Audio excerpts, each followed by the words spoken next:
Yes మరియు RK అనే అక్షరాలతో మీ పేర్లు మొదలవుతున్నాయా?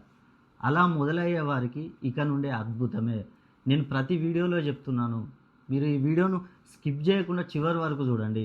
ఎందుకంటే ఈ ఎస్ఆర్కే అనే అక్షరాలతో పేర్లు మొదలయ్యే వారికి చూసుకున్నట్లయితే ఎస్ అనే అక్షరానికి కనుక మనం వాల్యూ తీసుకున్నట్లయితే చాల్దియన్ సిస్టమ్ ప్రకారము 3 వస్తుంది.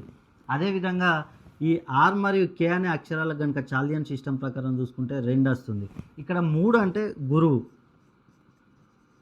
2 అంటే చంద్రుడు. కాబట్టి ఈ ఎస్ అనే అక్షరంతో పేరు మొదలయ్యే వారికి ఈ గురువు అండదండలు ఉంటాయి. కాబట్టి వీరు ఇక్కడ నుండి దూసుకుపోయే అవకాశం ఈ 2026 సంవత్సరానికి మొత్తం రాజుగా వ్యవహరించేది ఎవరంటే గురువు. కాబట్టి ఈ గురు బలంతో మీరు దూసుకెళ్ళబోతున్నారు.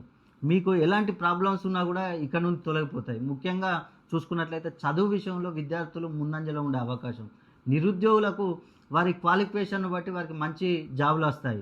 జాబులో ఉన్నవారికి కూడా ప్రమోషన్లు వచ్చే అవకాశం, రుణ బాధలు అప్పుల బాధలతో బాధపడే వారికి ఈ సంవత్సరం అప్పుల బాధల నుండి విముక్తి. మీరు నూతనంగా ఏ వ్యాపారం చేసినా కూడా వ్యాపారంలో అభివృద్ధి అనేది ఉంటుంది. అదేవిధంగా ఆర్ మరియు కే అనే అక్షరాలకు కనుక చూసుకున్నట్లయితే చాల్దియన్ సిస్టమ్ ప్రకారం 2 వస్తుంది. 2 అంటే చంద్రుడు. చంద్రుడు అంటే కర్కాటక రాశిలో కూడా కర్కాటక రాశికి అధిపతి కూడా చంద్రుడే. కాబట్టి అదేవిధంగా కర్కాటక రాశిలో గురువు ఉచ్చస్థితిలో ఉండడం వల్ల ఈ ఆర్ మరియు కే అనే అక్షరాలతో పేర్లు మొదలయ్యే వారికి కూడా ఇక్కడ నుండి అద్భుతంగా ఉండే అవకాశం, వారికి ఉన్న సమస్యలు మొత్తం తొలగిపోతాయి. మీరు కనుక ఎస్ఆర్కే అనే అక్షరాలతో పేర్లు మొదలై మీకేమైనా సమస్యలు ఉన్నట్లయితే ఒక్కసారి మీరు మీ పేరులో సంఖ్యాబలాన్ని చెక్ చేసుకోండి. అదేవిధంగా మీరు నన్ను సంప్రదించినట్లయితే మీకు కొన్ని పరిహారాలు చెప్తాను. ఆ పరిహారాలను ఇంకా మీరు పాటించినట్లయితే మీకున్న ఎలాంటి సమస్యల నుంచి అయినా కూడా మీరు బయటపడే అవకాశం ఉంటుంది.